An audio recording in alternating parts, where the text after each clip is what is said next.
Bienvenidos una vez más a este fascinante estudio de las profecías apocalípticas. Hoy nosotros vamos a considerar lo que Jesús requiere para vencer. Tiene que ver especialmente con el mensaje que dio a las iglesias del Apocalipsis. Y al considerar esas profecías, nosotros conoceremos un poco más qué es lo que el Hijo de Dios requiere para que nosotros triunfemos en la gran lucha de la vida. En la primera visión que tuvo el apóstol Juan, nosotros vemos que vio a Jesús en el lugar santo del templo celestial. ¿Cómo sé que se dio en el lugar santo? Porque estaba en medio de 7 candelabros y los candelabros estaban en el primer departamento del santuario terrenal que representaba al santuario celestial. Y Juan está viviendo al fin del primer siglo, de manera que vio a Jesús oficiando como sumo sacerdote en el lugar santo del templo celestial. Dijo el apóstol Juan, Apocalipsis 1:10, fui en el Espíritu en un día del Señor. Cuando pensamos en el día del Señor, algunos lo interpretan a la luz de algunos cambios que se dieron posteriormente en la historia. Pero en los días de Jesús, en los días del apóstol Juan, el Espíritu, el día del Señor, tenía que ver especialmente con el sábado. En Marcos 2:28 Jesús dijo, el Hijo del Hombre es Señor del sábado.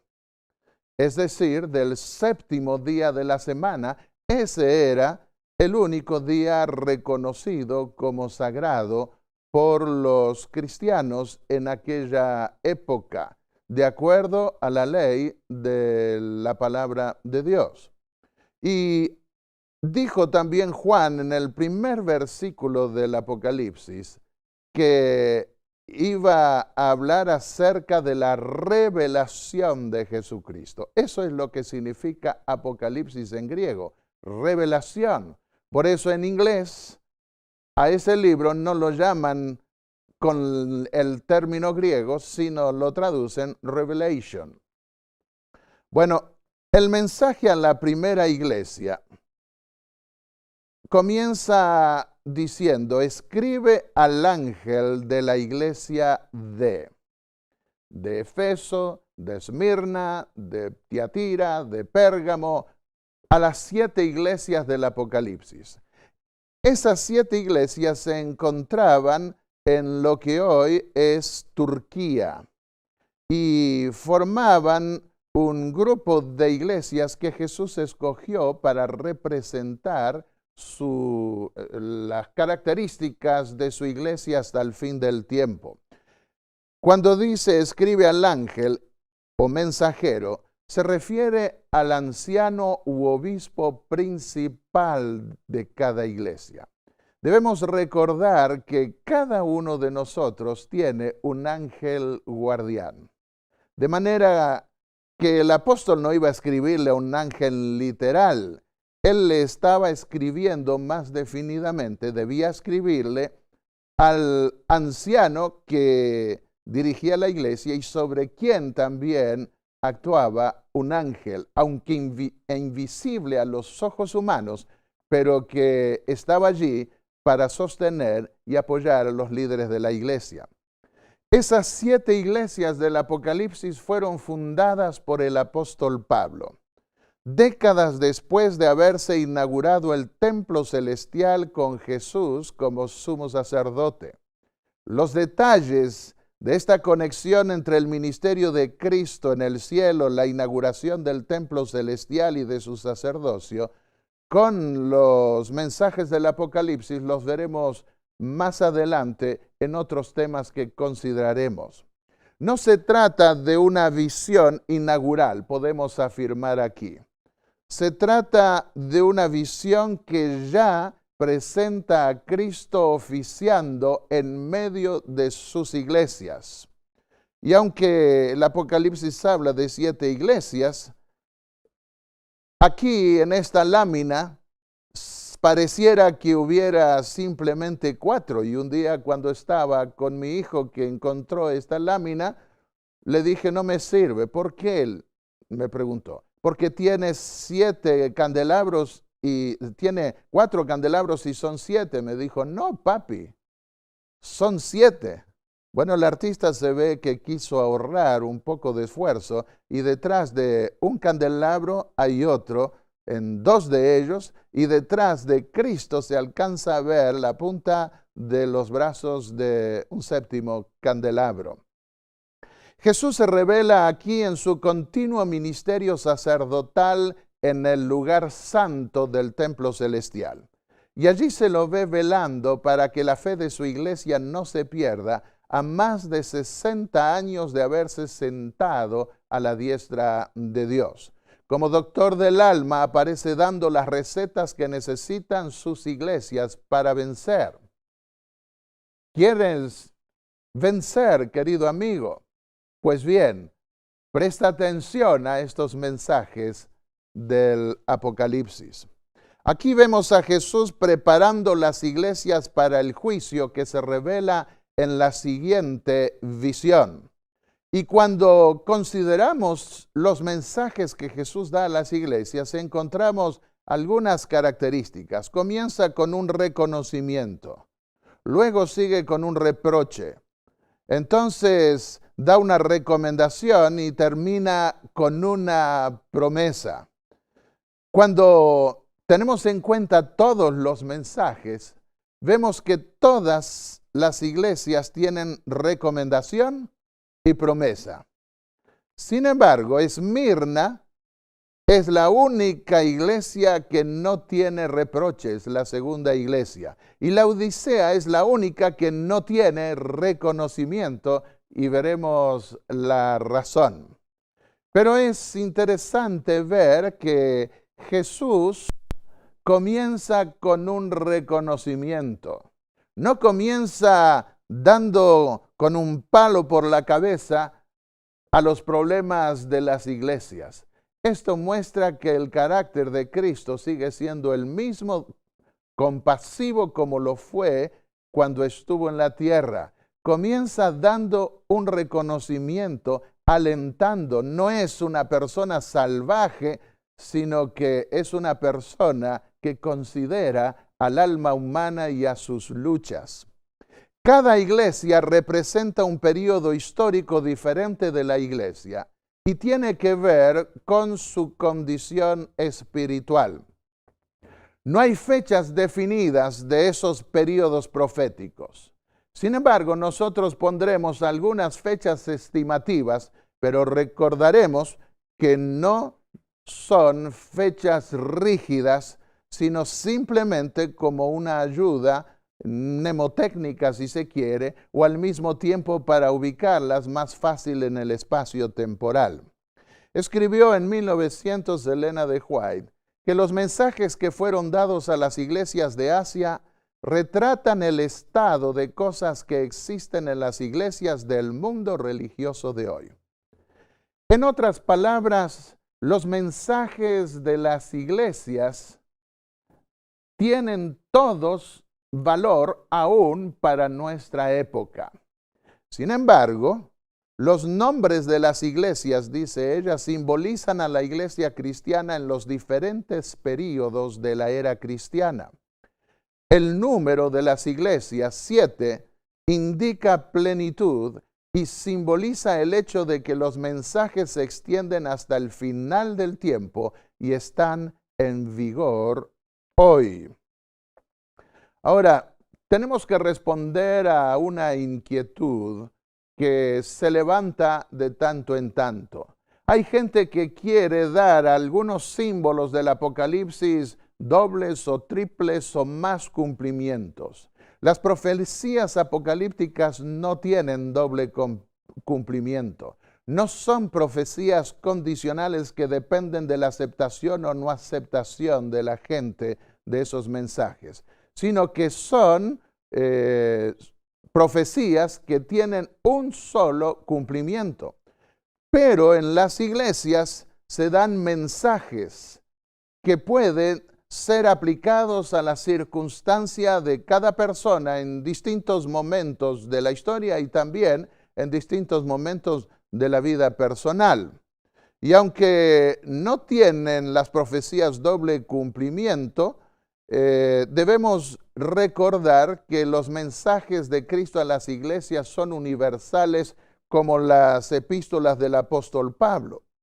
Su valor para ayer, hoy, mañana, no significa que es una profecía con varios cumplimientos. Se trata de mensajes que tienen, además de su aplicación especial a una época, un valor universal. Comencemos con la iglesia de Éfeso o Éfeso. Significa deseable. Éfeso era una ciudad que tenía 340,000 habitantes. Visité esta ciudad con mi hermano menor hace varios años atrás. Es imponente ver el gran pasadizo que llegaba a los principales lugares históricos que quedan como monumento, una ruina, pero como un monumento de lo que fue en la antigüedad. Tenía grandes minas de plata, grandes riquezas, prostitución había también, y sobre todas las cosas tenía un templo de Diana, que era una de las 7 maravillas. Diana, o Artemisa en griego, era diosa de la luna y de la caza.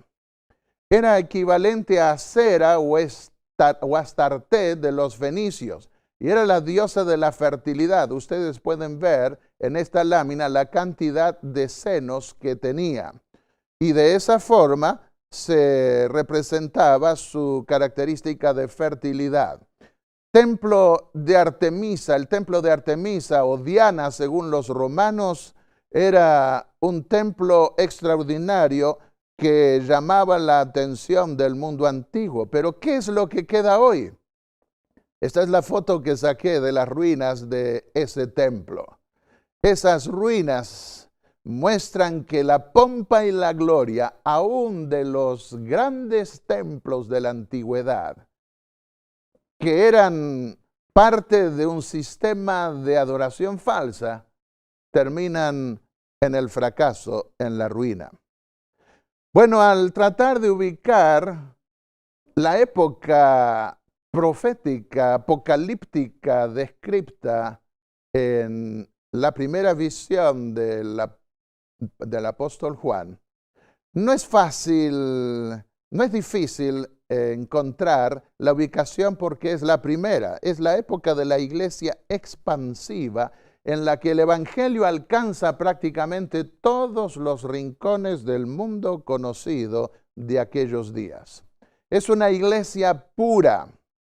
Salió así de las manos del Creador, del Redentor. Así que podemos ubicarla en el año 31 después de Cristo, después de la crucifixión de Jesús y ascensión al cielo, y hasta la muerte de Juan en torno al año 100 después de Cristo.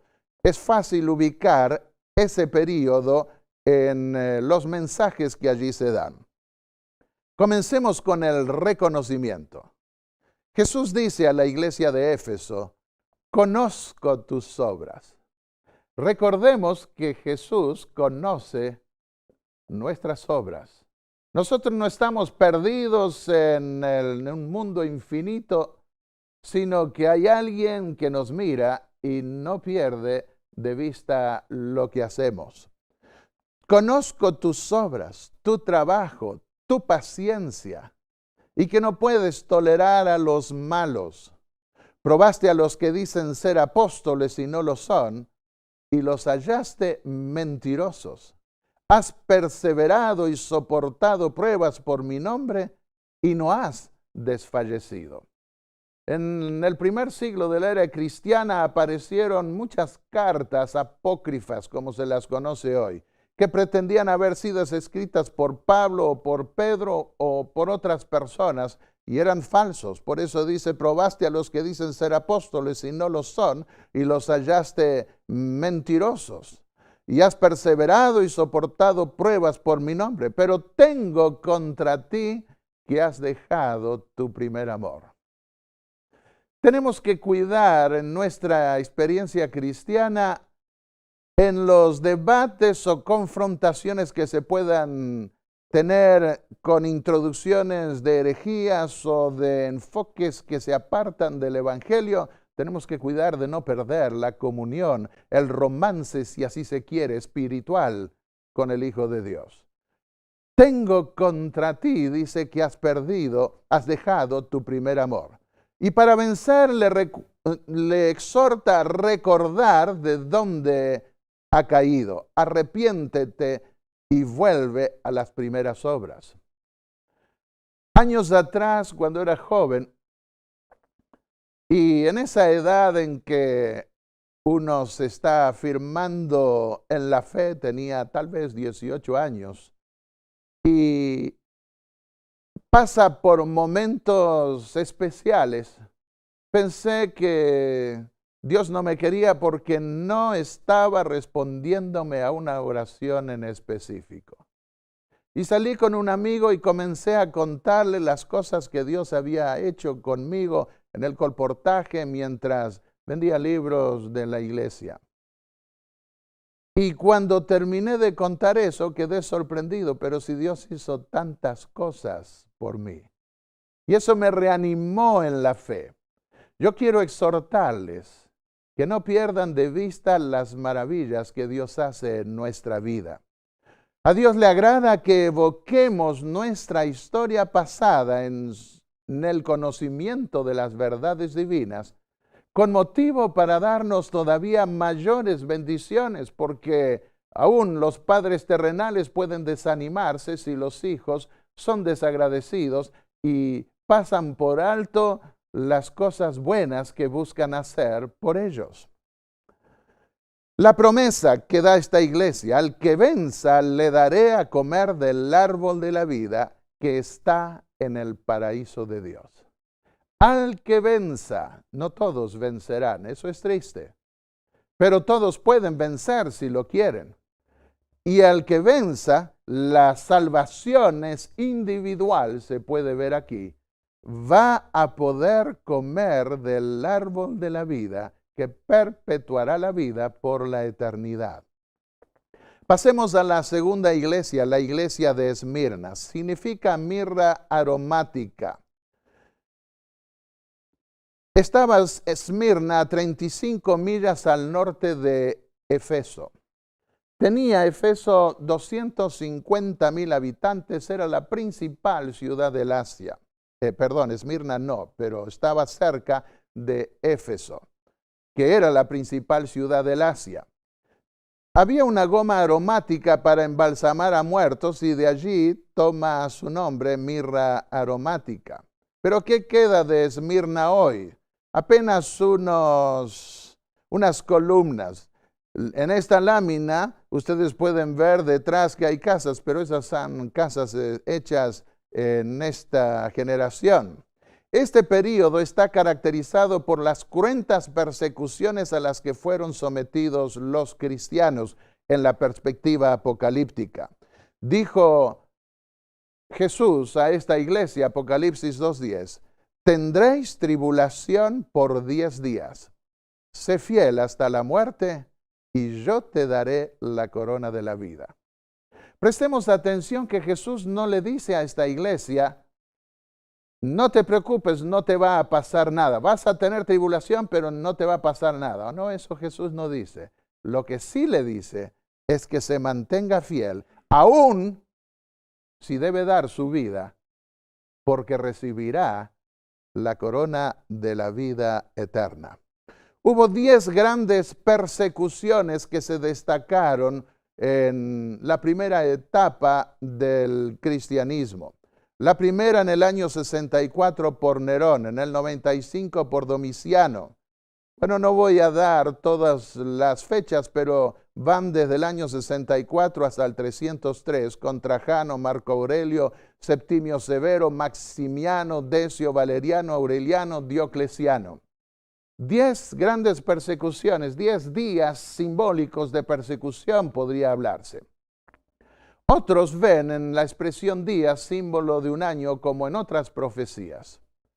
Y prestan atención al hecho de que bajo el gobierno de Diocleciano se produjo la más feroz de las persecuciones contra los cristianos desde el año 303 hasta el 313, 10 años en específico.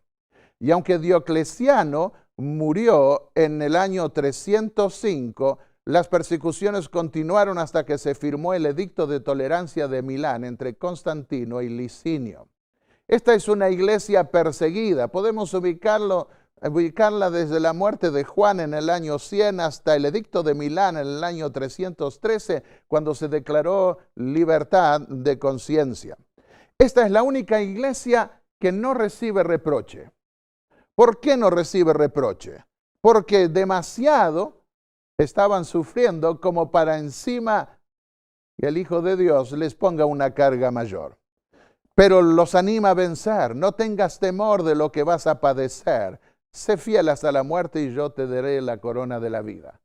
¿Era perfecta esta iglesia? No, no hay ninguna iglesia perfecta en el sentido de que haya llegado la perfección absoluta, porque si no tendría ya toda la iglesia que estar en el cielo. Pero Jesús tiene en cuenta las cargas de cada uno y no les pone más cargas de las que pueden llevar. La promesa es, el que venza no recibirá daño de la segunda muerte. La primera muerte que vivimos hoy tendrá resurrección para vida eterna. La segunda muerte tendrá resurrección para ser destruidos eternamente y para siempre. Veamos la tercera iglesia. La iglesia de Pérgamo. Pérgamo significa ciudadela. Había un gran anfiteatro y arriba, como se puede ver en esta lámina, había lo que fue una gran biblioteca. Estuvimos parados desde ese lugar alto. Qué espectáculo que era, junto con mi hermano, cuando visitamos también la antigua ciudad de Pérgamo. Fue la capital de Asia por 400 años. Tuvieron una biblioteca de 200,000 libros. Compitió esta biblioteca con la biblioteca de Alejandría al sur, en otras palabras, en Egipto. Y como antes se escribían en papiros, los alejandrinos decidieron en el delta del Nilo boicotear la venta de papiros para que Pérgamo con su biblioteca no superase a la biblioteca de Alejandría. Y tuvieron que inventar un nuevo sistema de escritura que pasó a llamarse pergaminos. Viene de Pérgamo, con cueros. Debían escribir sobre cueros y así pudieron seguir alimentando esa biblioteca. Eran arrogantes como se lo ve en esa altura y en esos edificios donde estaba la biblioteca. Tenían muchos dioses y era famosa por la lana de la oveja negra. Estando allí arriba pude ver de repente que venían con sus campanitas muchos cabritos y ovejas también, algunos de oveja negra aún todavía. Esculapio era el dios de la medicina y la sanidad. Tenían un templo de 4 pisos al dios Zeus y ofrecían sacrificios las 24 horas. Esta es una iglesia comprometida. Si la ubicamos desde el Edicto de Milán, cuando se dio libertad de conciencia con el emperador Constantino y otros más posteriormente, hasta la silla papal en el año 538, podemos ver este periodo de tiempo en donde la iglesia se mezcla en sus criterios y conceptos con el paganismo. Jesús comienza, como casi siempre, dando un reconocimiento. Dice, conozco que habitas donde está la silla de Satanás. ¿Cuál era la silla de Satanás? ¿Dónde estaba? En Roma. Con todo, permaneces fiel a mi nombre. Porque Roma era el imperio que los perseguía. Pero entonces les da un reproche. Tienes a algunos que sostienen la doctrina de Balaam, que enseñó a los israelitas a comer cosas sacrificadas a los ídolos y a cometer fornicación. Estaban ellos mezclando la fe cristiana con el paganismo. Eso es en gran medida fornicación. En un tema más adelante nosotros vamos a ver lo que significa la prostitución religiosa. También dice, tienes a los que sostienen la doctrina de los nicolaítas. Los nicolaítas sostenían que los pecados de la carne no afectan la salvación. Cuidado, porque pretendiendo que somos salvos y que no importa lo que hagamos, vamos a ser salvos, vamos a descubrir tristemente demasiado tarde que habremos perdido todo en la gran lucha de la vida.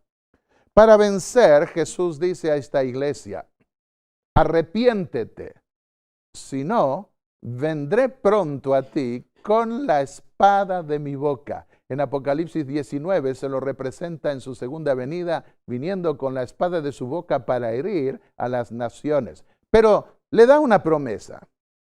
Al que venza, le dice, le daré del maná escondido. Un nombre nuevo que ninguno conoce, sino el que lo recibe. Hay padres que tienen muchos hijos y no saben a veces qué nombre ponerles, pero nuestro Padre que está en el cielo no se queda corto y pondrá cada uno un nombre con el cual vivirá eternamente. Aquí hay gente que a veces quiere cambiar de nombre. Una vez me encontré con alguien que era de apellido López y cuando lo vi en Estados Unidos era ahora Douglas. Cuando me hice ciudadano norteamericano, me dijeron si quería cambiar el nombre que podía hacerlo. Algunos me decían, como escribo libros, en inglés también, que por qué no escribía Albert en lugar de Alberto. Me ayudaría a vender más libros en inglés. Pero reaccioné en el acto y dije, aunque venda menos libros, sin embargo, voy a seguir siendo Alberto y mi nombre quedó intacto. Pero cuando vaya al reino de los cielos, el Señor me dará un nombre que se ajustará a mi carácter, a mi vida, y quedaré con ese nombre para siempre. En el año 311, el emperador Constantino se convierte al cristianismo, lo que favorece el final de la intolerancia religiosa, cuando en el año 313 se firma el Edicto de Tolerancia de Milán. ¿Qué decía el Edicto de Tolerancia de Milán?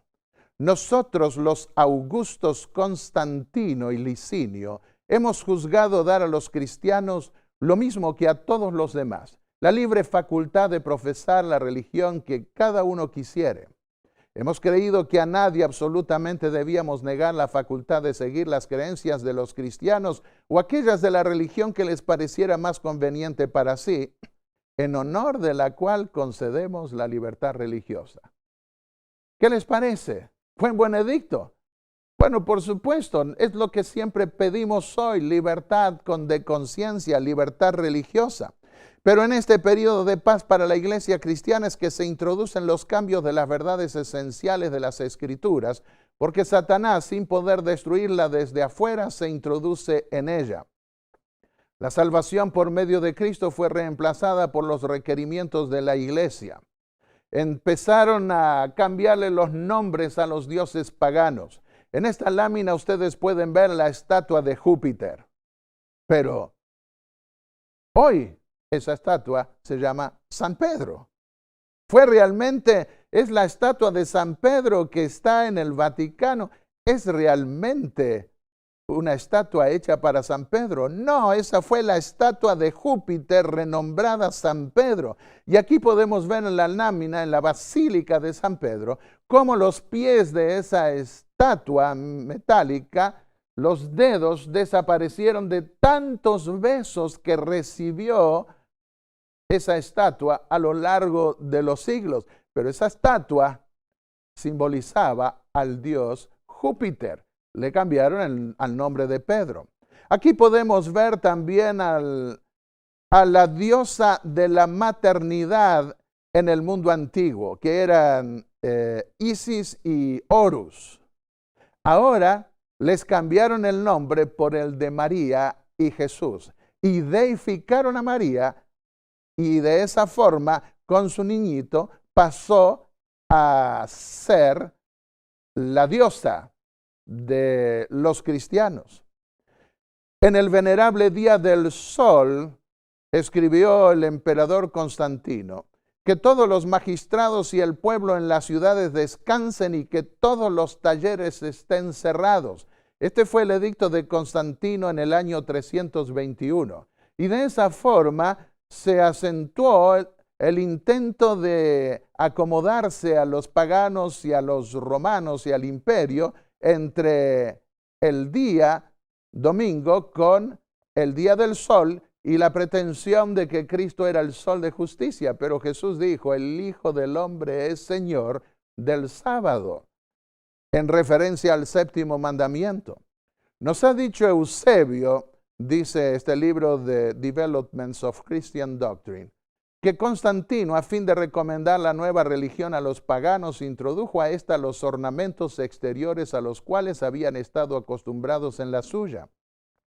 La retención del antiguo nombre pagano, en algunos idiomas modernos, dies soles, día del sol, Sunday, sun en inglés, sol, day, día, es en gran medida hecho por la unión de un sentimiento pagano y cristiano, según el cual el primer día de la semana fue recomendado por Constantino a sus súbditos paganos y cristianos como el venerable día del sol. Bueno, pasemos ahora a la cuarta iglesia. Es la iglesia de Tiatira. Tiatira significa dulce sabor de trabajo. Estaba a 35 millas al sureste de Pérgamo. Era una ciudad de refugio. Tenía gremios. El dios Apolo sobresalía en Tiatira y fabricaban telas. Es una iglesia, por un lado, mártir, porque sufre el martirio. Podemos ubicarla entre el poder papal total del año 538 hasta 1517, cuando Lutero clavó las 95 tesis y comenzó la reforma protestante en Alemania. Como dijimos, no hay fechas, no hay períodos proféticos definidos por fechas, pero esas fechas las ponemos con el objetivo de ubicar algunas características esenciales que la enmarcaron. Virgilio subió a la silla papal en el año 538 bajo la protección militar de Belisario. En uno de mis libros, Los tiempos apocalípticos del santuario, yo toco los detalles de la historia. La iglesia se une con el Estado desde el año 538, cuando Justiniano declara que el obispo romano es obispo de obispos, sentador de doctrinas y perseguidor de herejes. Justiniano fue el emperador romano de Oriente.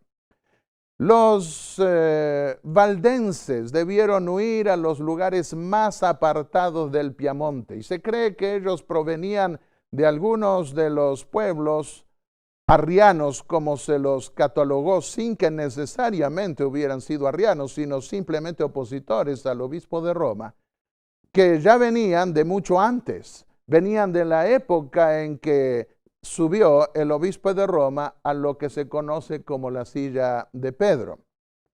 Y los valdenses fueron sumamente perseguidos y debieron alejarse a los lugares más apartados de las montañas del Piamonte.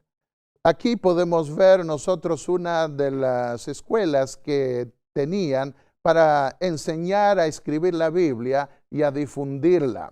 Esta es una Biblia antigua escrita por ellos. Y vamos al sur de Francia y encontramos a los amigos de Jesús.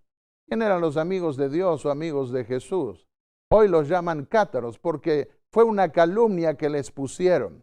En este lugar alto estuvimos con mi esposa.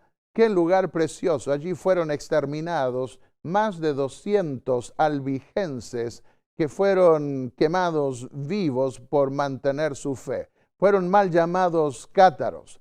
La Inquisición papal en ese entonces comenzó. Fue una inquisición determinada por los papas. Al principio los obispos se resistían porque consideraban que era algo demasiado cruel. Pero entonces las amenazas pontificales, papales, vinieron contra ellos y no las cumplían. Y exterminaron a cientos de miles de personas. Tuvieron quemas masivas en la hoguera. Por eso Jesús comienza diciendo a esta iglesia: conozco tus obras, tu amor, tu fidelidad, tu servicio y tu paciencia, y tus obras últimas más numerosas que las primeras. Pero también da un reproche. Tengo contra ti que toleras a esa mujer, Jezabel, que seduce a mis siervos y les enseñas a fornicar y a comer cosas ofrecidas a los ídolos. Vivieron en la época en que aquí, representada por Jezabel, y en el Apocalipsis representado por la mujer corrupta babilónica, enseñó a fornicar, enseñó a unirse con prácticas y costumbres del mundo provenientes especialmente del paganismo. Por eso dice: les di tiempo para que se arrepienta de la fornicación y no quiere arrepentirse. A los que adulteran con ella los arrojaré en gran tribulación si no se arrepienten de sus obras. Yo voy a hablar más de esto al considerar las dos mujeres madres del Apocalipsis. Voy a considerarlo en otras ocasiones también porque es algo relevante, importante que el Apocalipsis considera.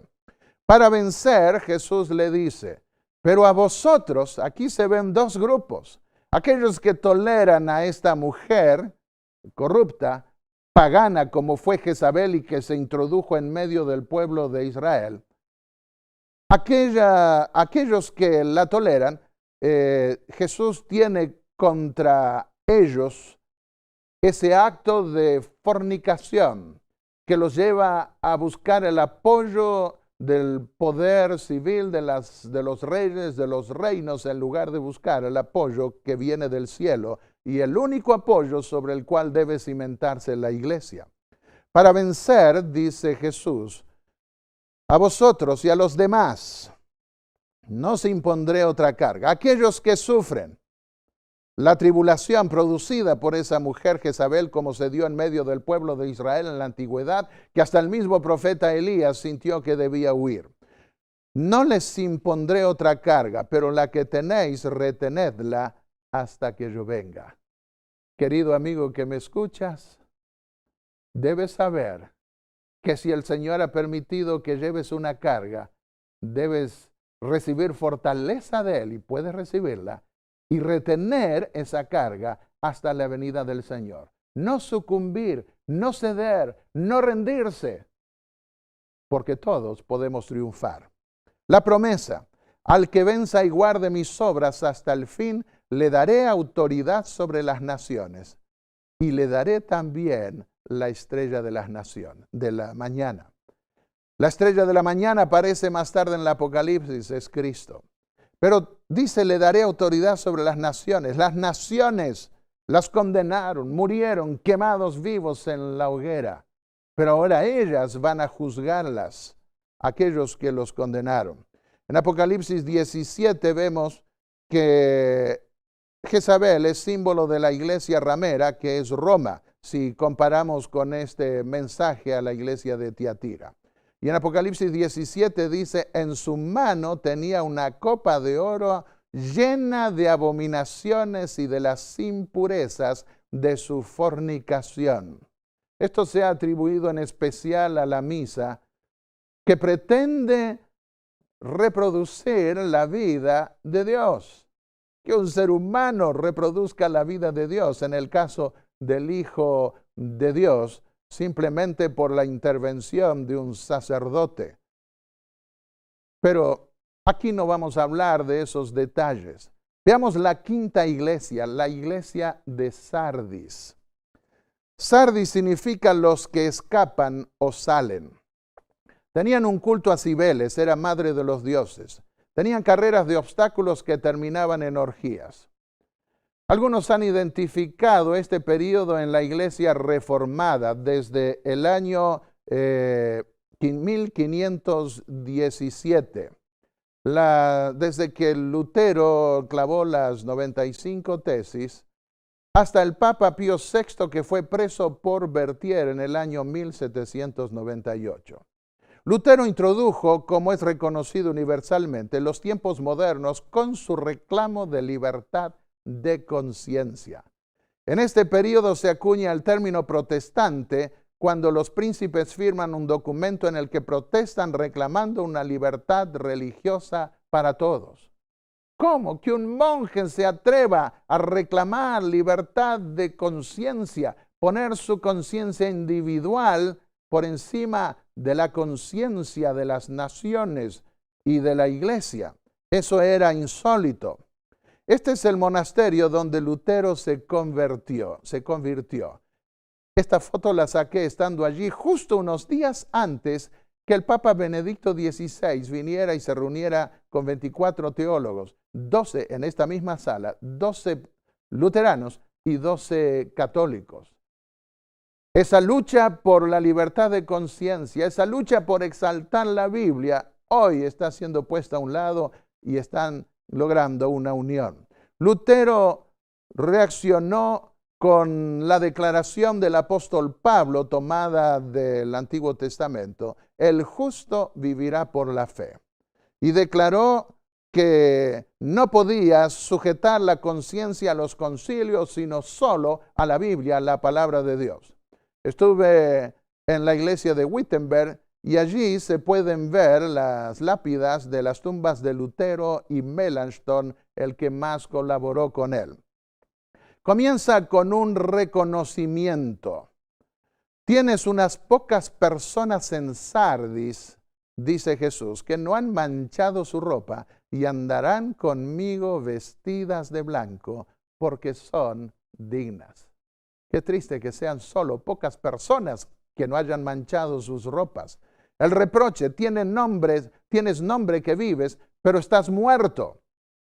Para vencer, le dice, sé vigilante y reanima lo que queda y está por morir, porque no hallé tus obras perfectas ante Dios. Acuérdate de lo que has recibido y oído, guárdalo y arrepiéntete. Aquí se destaca el problema de la iglesia protestante de la Reforma. Ellos salieron de un sistema de justificación por obras como se veía en la iglesia católica romana y llegaron a considerar que las obras no eran necesarias.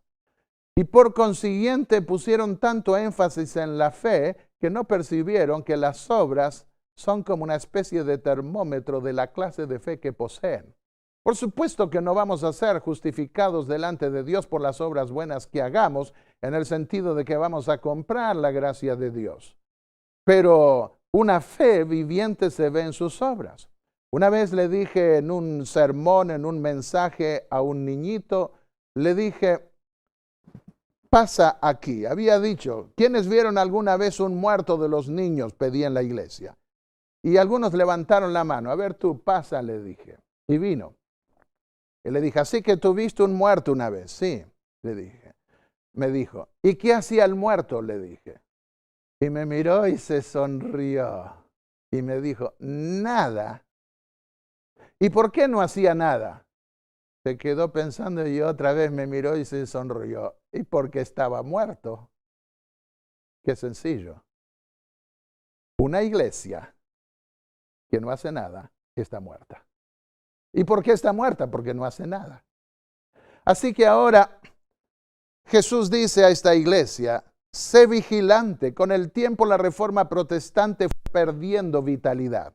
Y reanima lo que queda y está por morir, porque no hallé tus obras perfectas ante Dios. ¿Podemos tener obras perfectas? Sí, por supuesto que sí. En Cristo nuestras obras se perfeccionan. Nadie puede hacer obras perfectas por sí mismo, pero por la fe en Cristo y por su gracia, nuestras obras son perfeccionadas en Él. Y debemos arrepentirnos. Tenemos nombre de que vivimos, pero podemos estar muertos espiritualmente. La promesa que Jesús da a esta iglesia es: el que venza será vestido de ropa blanca, no borraré su nombre del libro de la vida y confesaré su nombre ante mi Padre y ante sus ángeles.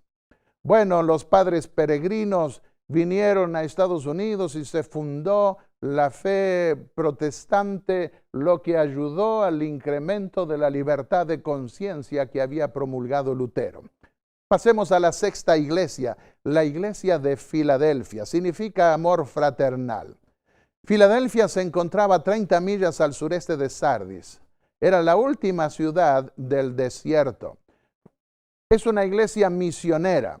Desde la prisión del Papa Pío VI por Berthier en 1798 hasta el inicio del juicio en el cielo en 1844, sobre estos detalles hablaremos en otros temas, pero aquí estamos dando pantallazos generales. Podemos ubicar este período. Es en este período que la iglesia cristiana surge con gran poder y la predicación de la gran verdad bíblica de la segunda venida de nuestro Señor Jesucristo se produce en muchos lugares de la tierra en forma simultánea. Se levantaron muchos anticipando que llegaban los tiempos finales.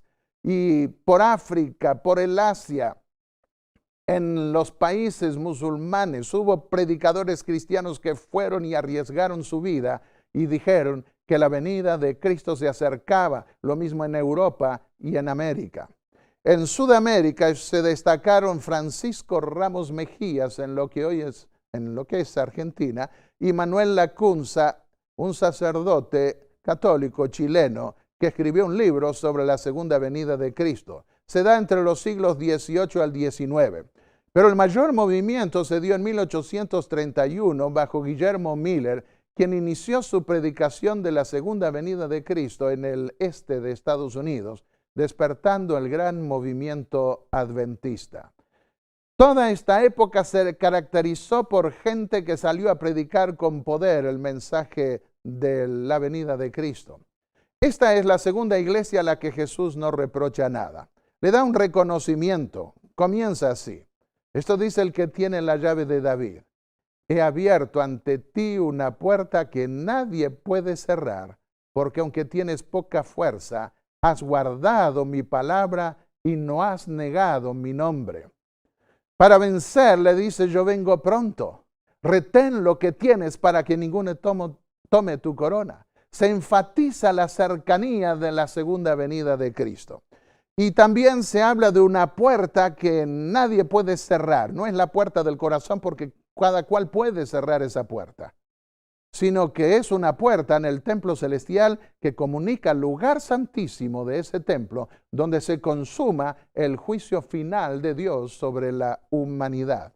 La promesa que Jesús da a esta iglesia es: al que venza, lo haré columna en el templo de mi Dios y nunca más saldrá fuera.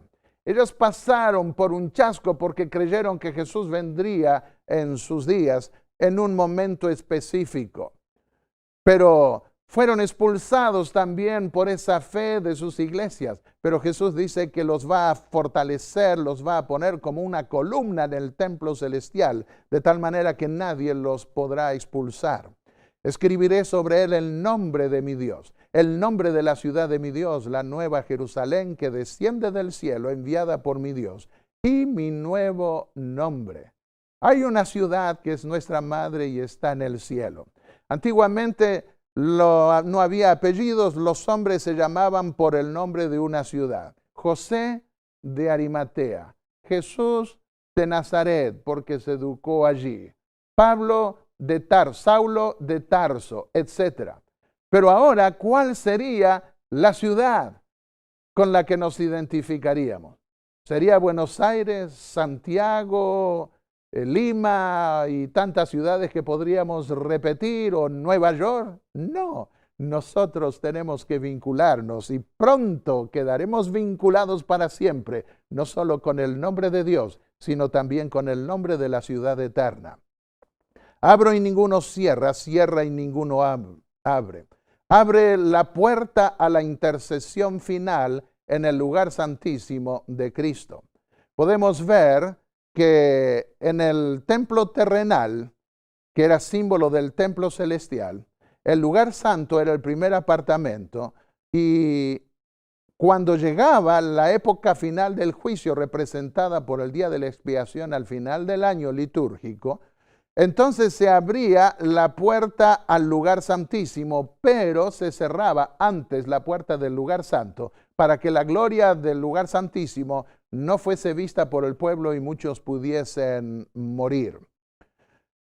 Pasemos a la última iglesia, la séptima iglesia, la iglesia de Laodicea. ¿Qué significa Laodicea? Juicio del pueblo. Laos, pueblo, Odisea, juicio. Cerca de Éfeso y Filadelfia se encontraba esta ciudad.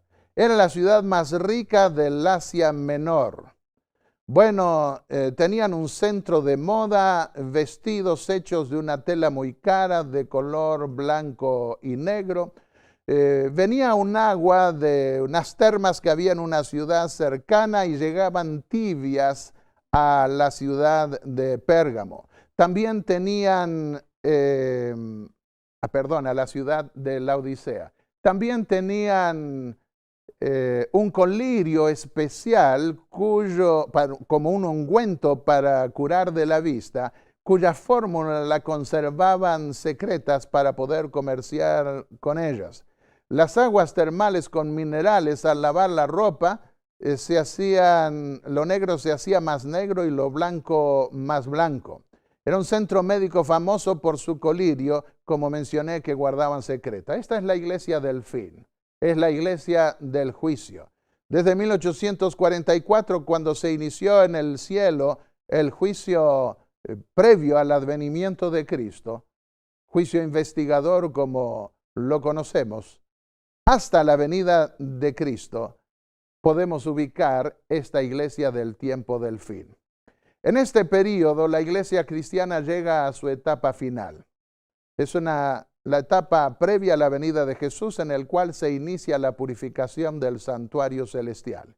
Cristo comparece en el lugar santísimo para interceder ante el Padre, sigue intercediendo por su pueblo, pero al mismo tiempo lo hace en un contexto de cierre, de juicio, como estaba representado en los antiguos rituales del mundo antiguo. Allí se dio el nacimiento de la iglesia adventista. Creemos que estamos viviendo al fin, hoy ya, del tiempo del fin, porque estamos más de un siglo y medio desde aquella ocasión. Esta es la única iglesia a la que no se le elogia nada. ¿Por qué? Porque no hay peor cosa que elogiar a quien se cree mucho. Y tristemente debemos reconocer a nuestra época como la época que se considera cumbre, que está por encima de todas las épocas anteriores y que afecta también a la iglesia. Así que no se le elogia nada, pero se le da un reproche: ni eres frío ni caliente como esas aguas termales que llegaban tibias. Y estoy por consiguiente por vomitarte de mi boca, les dice Jesús. El agua tibia puede ayudar a vomitar o puede causar vómito. Y eso es lo que le repugna a Cristo de esta iglesia. Tú dices: yo soy rico, estoy enriquecido y nada necesito. Y no conoces que eres un cuitado y miserable, pobre, ciego y desnudo. Para vencer, Cristo ama a esta iglesia también. Y le dice: te aconsejo que compres de mí oro afinado en fuego, para que seas rico. El oro afinado en fuego. La persecución final va a purificar esta iglesia de toda la escoria que oculta el oro que está en su interior. Vestidos blancos para cubrir la vergüenza de tu desnudez. Los vestidos blancos se otorgan en el juicio. En Apocalipsis 6, versículo 11, dice que se les dan ropas blancas, se les asignan esas ropas blancas, y en el mensaje a una iglesia anterior se le dice que confesará su nombre delante de ellos y serán vestidos de ropas blancas. De manera que tiene que ver con la ropa que Jesús da, que purifica también a través de su sangre. Bienaventurados los que lavan sus ropas en la sangre del Cordero, porque ellos recibirán el reino. Bueno, también tiene colirio para ungir los ojos, para que puedas ver. Las personas que no tienen discernimiento espiritual, y a veces puede pasarnos en nuestra vida, y a menudo ocurre, no captan su real necesidad de la justicia de Cristo. Pero ese colirio espiritual que Jesús quiere dar puede ayudarla a superar eso. Y entonces dice, sé pues, yo reprendo y disciplino a todos los que amo. Sé pues celoso y arrepiéntete. Yo estoy a la puerta y llamo. Si alguno oye mi voz y abre la puerta, entraré a su casa y cenaré con él y él conmigo. Jesús no fuerza la puerta, pero quiere tener comunión. Lo mejor que puede haber para una amistad es invitar a la otra persona a comer juntos y allí en la conversación se conocen más. Y Jesús quiere tener comunión con nosotros. Quiere que le abramos la puerta no solo de nuestra casa, sino también de nuestro corazón. Promesa. Al que venza, dice Jesús, le daré que se siente conmigo en mi trono, así como he vencido y me he sentado con mi Padre en su trono. ¡Qué promesa maravillosa! Poder sentarnos en el cuarto del trono de Dios. El que venza, dice Apocalipsis 21:7, tendrá esta herencia y yo seré su Dios y él será mi hijo. Querido amigo que me escuchas, Cristo viene pronto. Prepárate. Estamos viviendo en la época misma de la venida del Señor. Estamos viviendo en la época del juicio. Los mensajes que Jesús nos da, enviados a las iglesias del Asia y que se registran en Apocalipsis, tienen el propósito de mostrarnos cuáles son los problemas que podemos tener y al mismo tiempo cómo superarlos. Allí el médico del alma da respuesta a las inquietudes del corazón humano. Y si nosotros queremos recibir la herencia de la vida eterna, podemos estar seguros que triunfaremos si nos aferramos a las promesas divinas y cumplimos con la receta que nos da el médico del alma. Este mundo no durará por toda la eternidad. No conoce este mundo más que guerras, peleas, maldad, pestes, enfermedad, pero no será siempre así. Miremos más adelante a esas promesas del Apocalipsis y encontraremos más ganas de vivir y triunfaremos. Yo quiero invitarte hoy a aceptar esas recetas que Jesús da para vencer. ¿Quieres vencer? Allí donde estás, inclina el rostro conmigo y vamos a dirigir una plegaria al Señor. Padre y Dios Santo, que estás en los cielos, venimos a ti porque sabemos que somos frágiles, somos débiles, somos malos por naturaleza. Pero tenemos fe y esperanza y podemos mirar más allá gracias a tus promesas y porque diste a tu Hijo para morir por nosotros, para darnos la vida eterna y para que no perezca nuestra fe, sino que podamos tener una fe triunfante que nos permita acariciar ya de antemano la herencia eterna. Señor, ayúdanos a vencer mientras caminamos por esta vida. En el nombre de Jesús. Amén.